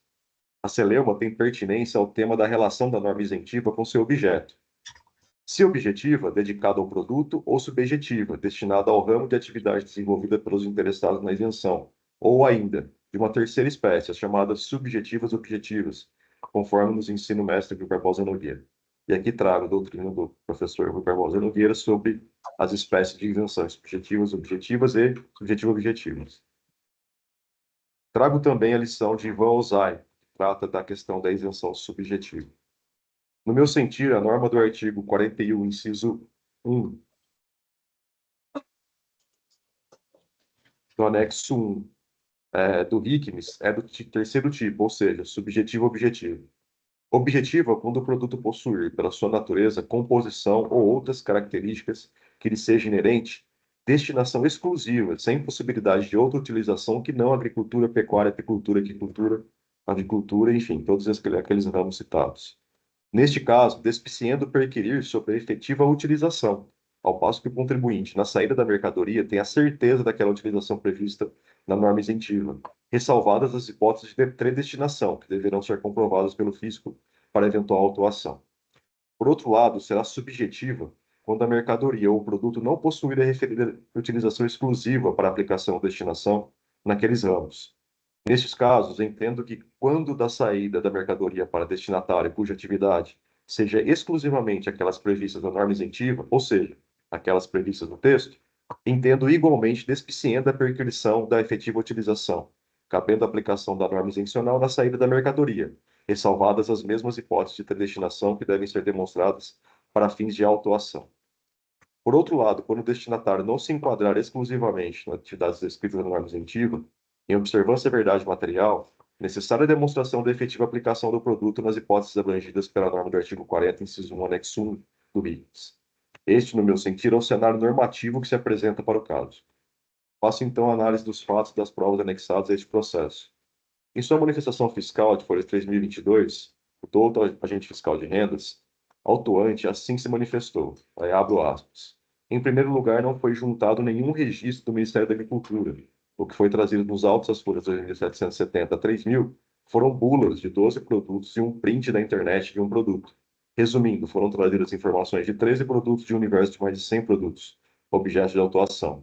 Outro dado que salta aos olhos é que também não foi trazida nenhuma informação sobre produtos enquadrados no anexo 1, artigo 41, inciso 7, ou 13, anexo 2, artigo 9, inciso 6 e artigo 10, inciso 3. As bulas trazem a forma de utilização e manuseio dos produtos, não tendo nenhum ponto de contato com as normas de isenção descritas na legislação, que estabelecem as regras de fruição das isenções. Fecho aspas. Esta informação, confirmada em sede de sustentação oral por este juiz na primeira oportunidade que o processo veio a julgamento, afasta a condição para isenção do tipo objetivo, acima ventilada, por falta de elementos que confirmem que os produtos possuem destinação exclusiva na agricultura, pecuária, apicultura, aquicultura e aquelas outras atividades previstas no artigo 41.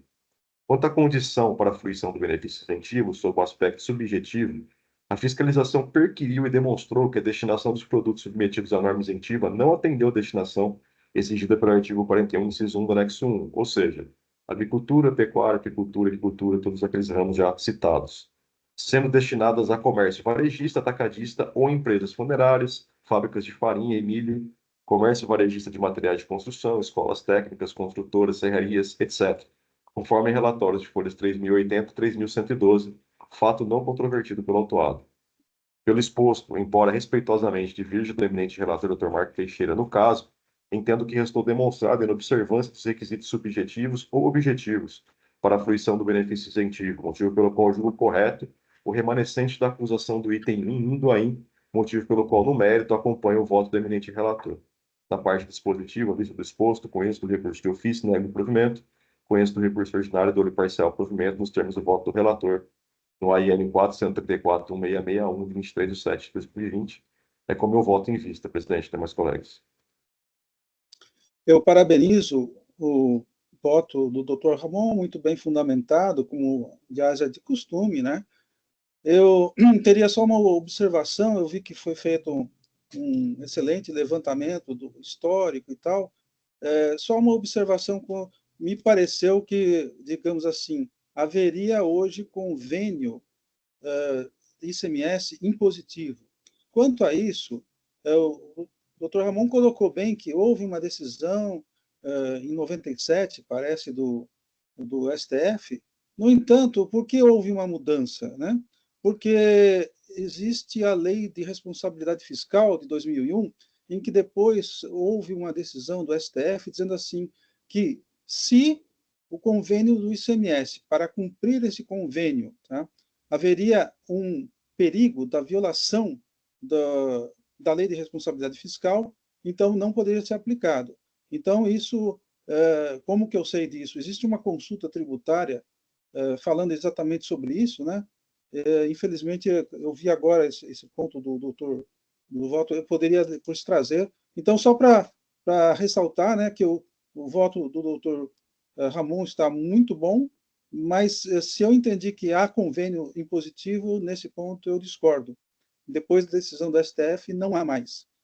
E aí, no resto, eu acho que o doutor Ramon concorda comigo, a questão é probatória. Se houve uma demonstração, então tudo bem. Se não houve a demonstração, a questão aí que poderia se discutir é se a demonstração basta para ser em tese ou não. Eu acho difícil a demonstração em tese, porque teria que ter um mapa, teria que ter um laudo, né? E eu vivenciei já no TIT situações em que o contribuinte trouxe um mapa, que é do Ministério da Agricultura, traz o laudo, e aí se entende que houve a demonstração. Então, até a princípio, os dois votos convergem, mas é só talvez uma, não sei até que ponto dizer de uma divergência, é o que se entende por demonstração. Se é demonstração em tese ou se demonstração com documentos. E, para mim, eu entendo que a demonstração tem que ser com documentos, e aí talvez convirja quando os documentos são um mapa, são, por exemplo, um laudo que garanta que aquele produto ele realmente só pode ser utilizado em determinada situação. Em resumo, é isso, né? E gostaria de ouvir os colegas.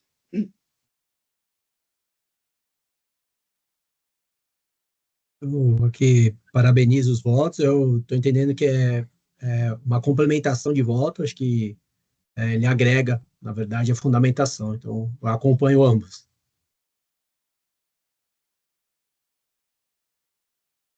Presidente, eu tenho a mesma visão exposta, no sentido que é uma questão de prova. Né? Eu entendo que o produto, tudo indica, tem uma destinação exclusiva para a agricultura, mas essa prova não foi formada. E também a venda não é direta a quem desempenha exclusivamente atividade de agricultura, pecuária, etc.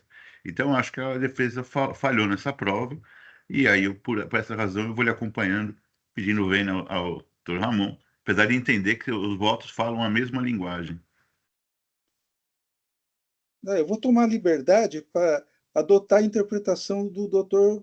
Carlos Gouveia, que seria, eles são complementares. Eu não vejo uma, mas de qualquer forma, por exemplo, a única coisa que eu seria um pouco mais, se é que eu entendi corretamente, eu entendo que hoje não existe o convênio ICMS impositivo por decisão do STF. E eu até diria que a STF nesse ponto acertou, porque como que o CONFAS pode obrigar o Estado a passar por cima da Lei de Responsabilidade Fiscal, que é de 2001? Então, ou seja, havia uma jurisprudência do STF anterior, mas essa jurisprudência foi mudada devido à Lei de Responsabilidade Fiscal. É assim que eu entendo. Presidente, eu vou, me parece que eu não me fiz entender. De fato, a conclusão é a mesma, mas há um ponto interessante, até que foi o motivo que me fez pedir ponto de vista.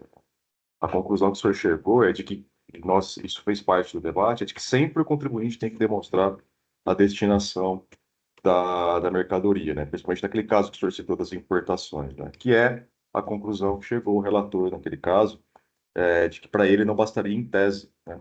E aí é que é minha divergência. Eu acho que sim, basta em tese demonstrar que as mercadorias são destinadas àquelas atividades, até pela questão semântica, né? Nós não temos ali vírgulas explicando ou qualificando a questão. Quanto em relação aos convênios, isso, embora não seja o cerne do debate aqui, né? Uma coisa não exclui a outra. O fato de existir convênios impositivos não elimina a necessidade de autorização por parte do Poder Legislativo, ratificando internamente aqueles convênios que foram celebrados. O que define se é autorizativo ou impositivo é a descrição da cláusula do próprio convênio.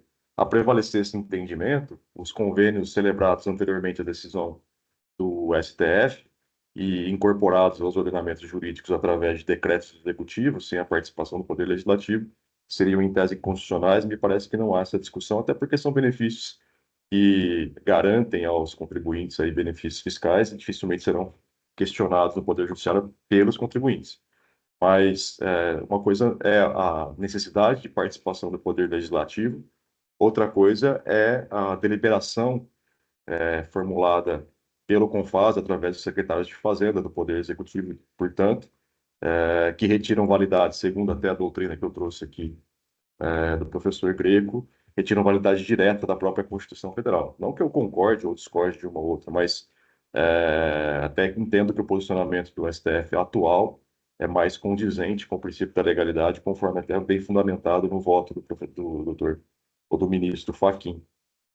Mas a divergência que eu abri é justamente com relação a essa questão de prova. Eu entendo despiciente da prova quando o produto, até por uma inexigibilidade de conduta diversa do próprio contribuinte, que tem que ficar provando, como o doutor Mário Nelson até, de forma brincadeira, mas que me chamou bastante atenção. Olha, se eu vendo para o contribuinte, ele abre o produto e bebe na minha frente, eu não tenho responsabilidade com relação a isso, né?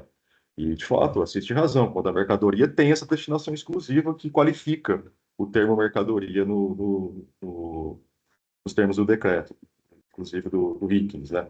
Então, essa é a única divergência, mas, de fato, chegamos à mesma conclusão por uma deficiência probatória, à medida que não ficou demonstrada a exclusividade da destinação das mercadorias, nem tampouco que os destinatários são aqueles previstos nos ramos elencados e abrangidos aqui pela norma isentiva. Eu agradeço os Pelo que eu me comentários. recordo do julgamento, acho que tinha venda até para pets, alguma coisa, alguns produtos. Sim, Né? sim. Então, quando eu até falei que ia acompanhar o Dr. Marco na Inter, entendi que o voto era complementar, mas assim, eu sigo que a prova faltou, né? Eu entendo a posição, mas a prova faltou. Então, tem atacadista, então ele não faz uma venda direta. Na verdade, assim, doutor Luiz, desculpa te interromper, Leque, há a prova da predestinação. Foram vendidas para contribuintes que não aqueles previstos no ramo. A fiscalização, nesse caso, ela tomou esse cuidado de demonstrar o destino diverso daquele previsto na norma isentiva. Então, a prova em contrário, não é só falta de prova, mas a prova em contrário. Em contrário, tem. Eu também concordo que Se o produto é com destinação exclusiva, o uso indevido dele para o adquirente não altera os antecessores da cadeia, né? Isso para mim é bem claro também. Bom, a questão não é nova no TIT, então eu não vou querer prolongar. O debate é muito interessante, tem vários pontos que eu queria colocar, mas eu acho que para o momento atual é suficiente, só registrando que havia várias notas do contribuinte, né?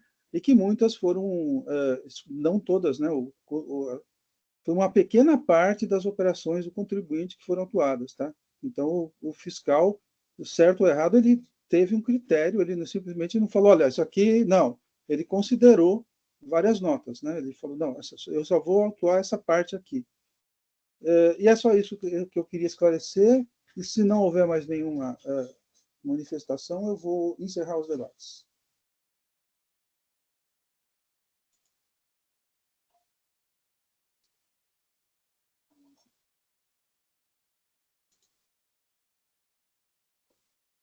Verificação de quórum.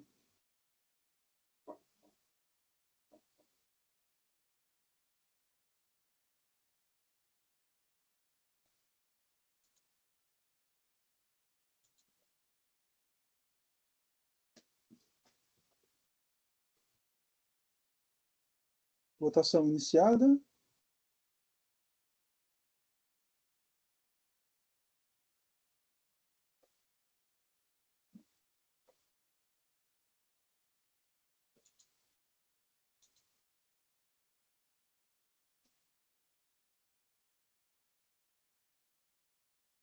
Votação encerrada. Então, o processo 4134166, Ouro Safra Indústria e Comércio Limitada, ele teve o seu recurso o recurso de ofício da fazendária foi conhecido e negado o provimento, e o recurso do contribuinte foi conhecido integralmente e parcialmente provido. Nos termos de voto do voto da minha relatoria, a votação não unânime, havendo uma divergência em relação à questão da destinação da mercadoria. Com isso, eu agradeço a presença do doutor Mário. Fique à vontade se o senhor quiser permanecer até o final da sessão, e também fique à vontade se quiser se retirar. E eu vou passar, então, estou encerrando o julgamento e vou passar ao último processo. Obrigado, senhores. Pois não.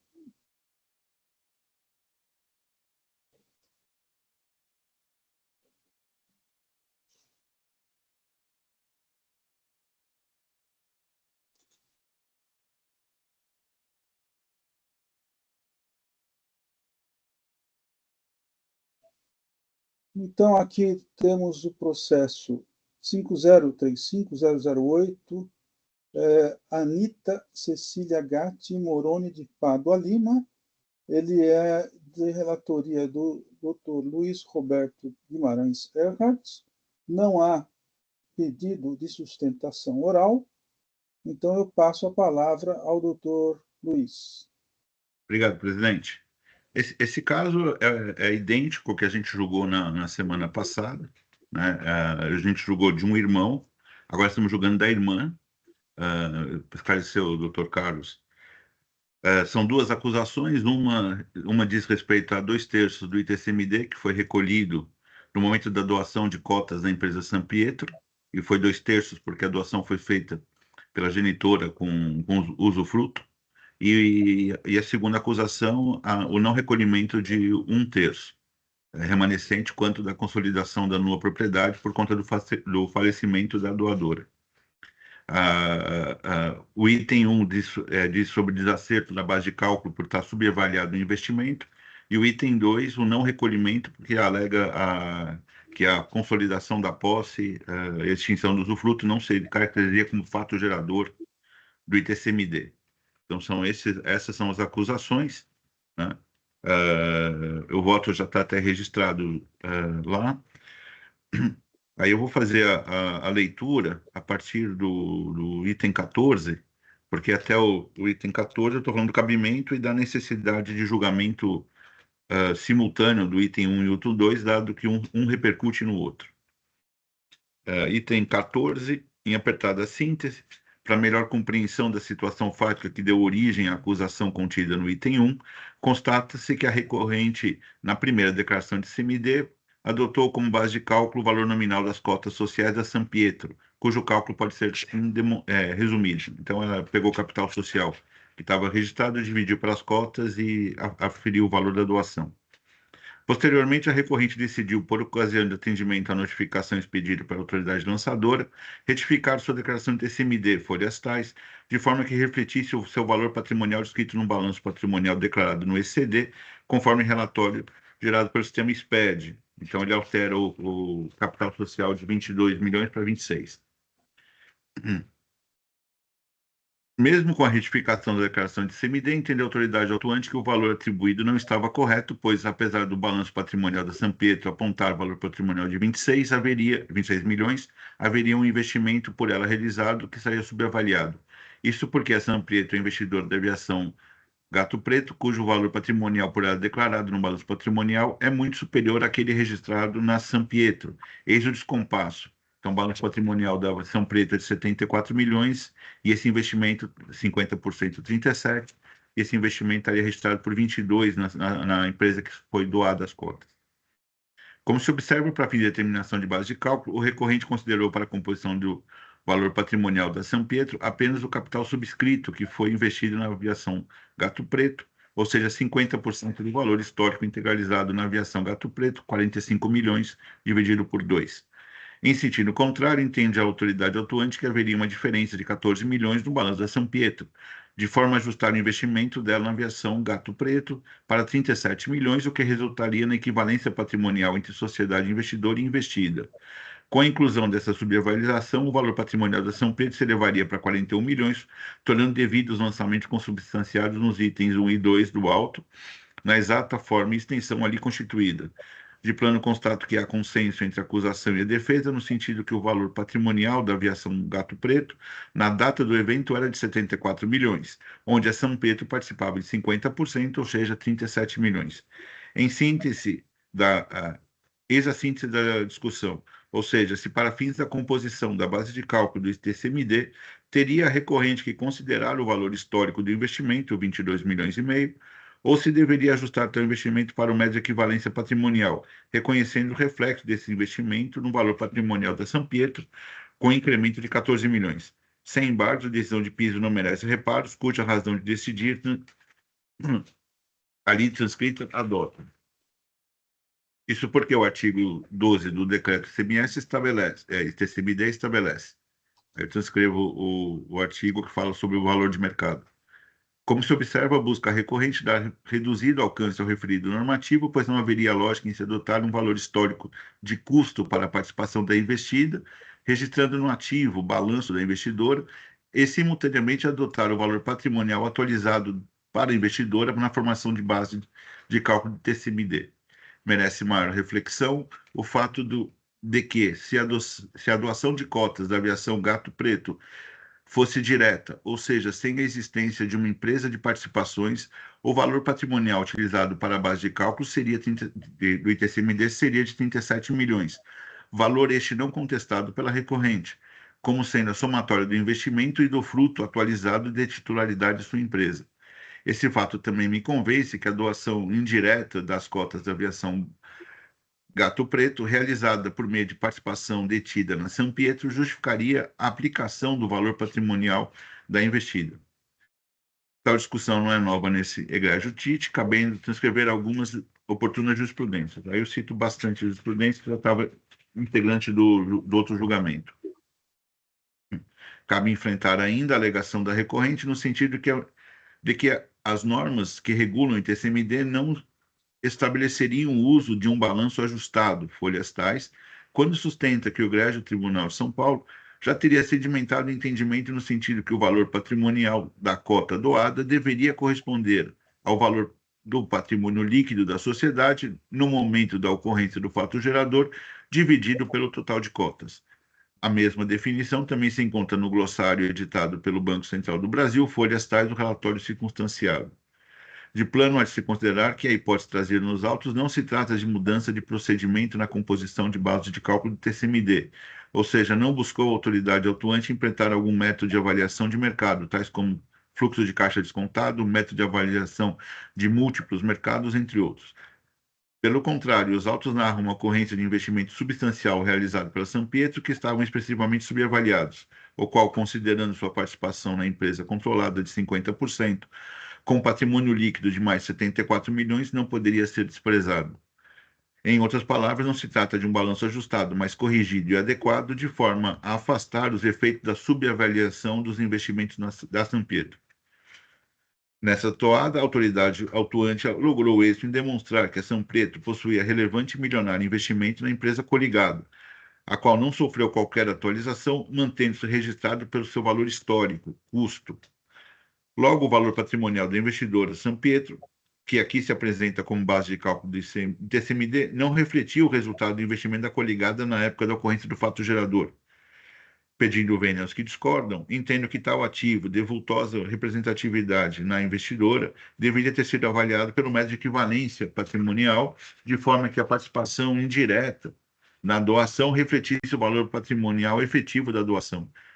Ao tema também merece maior reflexão o fato de que o balanço patrimonial da Sampietro atesta sua existência e propósito negocial estava praticamente, ou melhor, exclusivamente restrito ao investimento por ela mantido na aviação Gato Preto, se não vejamos a composição do seu balanço, que aí só traz a conta de banco, o movimento e o próprio investimento. Assim, é de fácil percepção que a única operação praticada pela Sampietro se resumia no investimento por ela realizado na aviação Gato Preto, além da administração de recursos advindos dessa participação, uma vez que não há qualquer outra conta contábil que aponte outra operação mercantil. Por essa razão, também entendo que não poderia admitir que a simples criação de uma empresa de participações poderia resultar na redução do TCMD. Rendendo meus sentimentos à recorrente, pondero ainda que a doação ocorreu em janeiro de 2019, sendo que em abril de 20 ocorreu o lamentável óbito da doadora, conforme consta no atestado de óbito juntado às folhas tais, ocorrendo em ato subsequente a extinção da Sampietro por liquidação voluntária em julho de 20, conforme distrato firmado pela recorrente. Ou seja, por conta da doação ocorrida em 19, a participação da doadora na Sampietro não se sujeitou ao ITCMD causa-mortes em 2020, o qual seria avaliado por valor real nesse evento, se tal doação não existisse.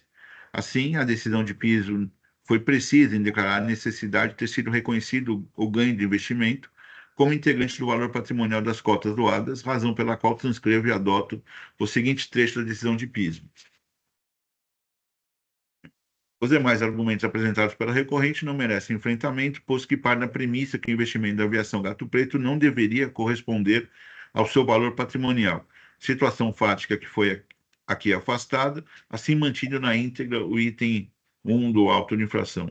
Com relação ao item 2, que trata da ausência de recolhimento do ITCMD remanescente diferido, ou seja, sobre 1/3 do valor da doação, é de se notar que tal pagamento deveria ter ocorrido por ocasião da consolidação da propriedade plena, o que ocorreu com o falecimento da usufrutuária, nos termos disciplinados no inciso tal do decreto do ITCMD. De acordo com a recorrente, somente estaria sujeito ao pagamento do ITCMD no caso de transmissão não onerosa da nova propriedade, o que corresponde a 2/3 do valor do bem, conforme previsto na linha tal, ou seja, defende que não estaria sujeito ao recolhimento calculado apenas sobre 2/3 do bem doado, o que teria sido recolhido nos termos da declaração de TCMD juntada aos autos. Isso porque entende que a extinção do usufruto e a respectiva consolidação da propriedade plena na pessoa do no proprietário não se enquadraria na hipótese da incidência do TCMD. De fato, o que busca a recorrente é negar vigência à linha tal do artigo tal, que estabelece que, quando houver instituição de usufruto por ato não oneroso, a base de cálculo de TCMD será de 1/3 do bem doado. A previsão normativa que estabelece o momento do recolhimento está disciplinada no artigo tal, transcrito abaixo. Assim, tendo em vista que os normativos atacados pela recorrente estavam válidos, eficazes, e no momento da lavratura do auto de infração, esse julgador não pode desafiá-los, uma vez que o exame de constitucionalidade da legislação de CMD esbarraria inevitavelmente na vedação disposta no artigo 28 da lei e tal, razão pela qual também não pode ser provido recurso nesse tópico. Assim, sendo ratificada a decisão de piso nesse particular, bem como as fundamentações e legislação apresentada no auto e correspondente termo circunstanciado, é de se manter na íntegra o lançamento descrito no item 2, posto que a recorrente confessou não ter recolhido, bem como não está amparado por qualquer decisão judicial que tornasse indevida a cobrança. Por fim, há de ser consignado que idêntica matéria, fato gerador e acusação contida no auto foi apreciado por esta Igreja Quinta Câmara, por ocasião do julgamento do recurso ordinário tal de minha relatoria, em que se discutia a doação realizada ao senhor Ricardo Luiz, pela mesma doadora de idêntico percentual contido nesse auto, ou seja, dos 50% de cotas da Sampieto remanescente. Naquela sessão, por decisão unânime, o recurso ordinário não foi provido, mantendo-se isdo do lançamento, cabendo aqui o destaque da respectiva emenda. Assim, mantendo a coerência e isonomia de entendimento de votos que proferi em agosto de 24, entendo que o recurso ordinário não deve ser provido. Diante do exposto, conheço o recurso ordinário e nego o provimento, mantendo isto o lançamento realizado por meio do auto, ratificando integralmente a decisão de piso. É como voto, presidente. Mais uma vez, diga-se. Muito bem, mais uma vez, parabenizo o bem fundamentado voto do doutor Luiz, como é de costume. Eu queria deixar um espaço maior aí para o doutor Carlos, porque ele não participou da discussão anterior, então acho que o doutor Ramon e eu já conhecemos o tema, mas o doutor Carlos fique à vontade aí para ler o voto. Eu acho que o tema aqui é novo, não é um voto trivial de TCMD. Se quiser fazer alguma manifestação, doutor Carlos, fique à vontade. Eu parabenizo o Dr. Luiz, é excelente voto. O tema me chamou bastante atenção, porque é bem interessante, não apenas por envolver o valor real do patrimônio, mas sim por envolver a aplicação do MEP, né, no caso. E eu acho que faz todo sentido o que o Dr. Luiz colocou, até é interessante verificar que a única atividade era o investimento, então não tinha nem atividade operacional ali dentro da empresa, não que afetasse a conclusão, mas eu acho que é um ponto interessante a ser levantado, porque daí a gente começa a pensar se a operação tivesse sido direta e não indireta. Então, acho que eu parabenizo, procurei, eu fiz uma extensa pesquisa, não tinha encontrado ainda o voto da sessão anterior, provavelmente porque ainda não está disponível, mas é bem esclarecedor e acho que só tenho a parabenizar e dizer que eu concordo, eu vou seguir esse entendimento. Na sessão anterior, até eu esclareci o Ramon que a doadora, quando fez a doação com usufruto, ela tinha 93 anos de idade. Então, já foi feita a doação, assim, no meu sentido, já para pagar 2/3 sobre o valor de custo. Então há uma investidora, uma holding familiar para reduzir essa base de cálculo, e no ano seguinte houve o lamentável falecimento. Então, isso para mim também já tira o propósito negocial do próprio usufruto. Não teria uma... Eu sei que é de pai para filho, né? Seria mãe para os filhos, né? Mas 92 anos. A fiscalização nem aborda isso, tá? Mas isso que já me chamou um alerta quando eu fui julgar, eu falei, não, aqui acho que pode ser que haja um abuso de forma. Excelente. Parabenizo novamente o voto. Bom, se não houver mais manifestações, eu vou encerrar o debate.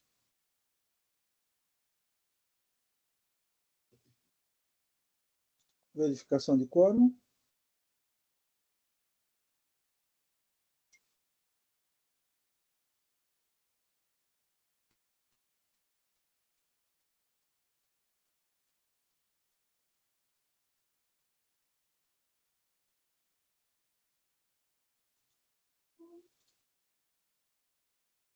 Votação iniciada.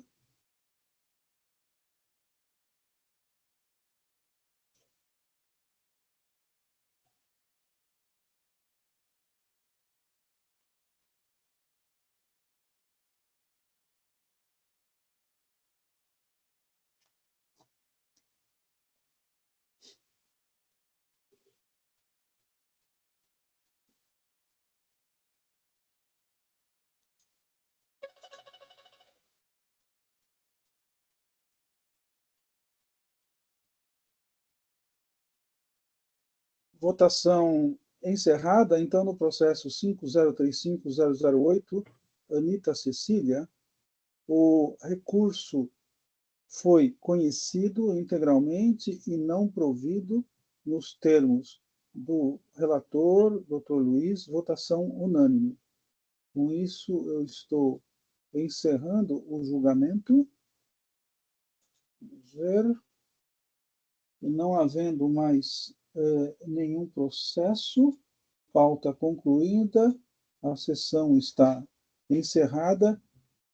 Doutor Jailson, pode encerrar a gravação? Encerrado, presidente.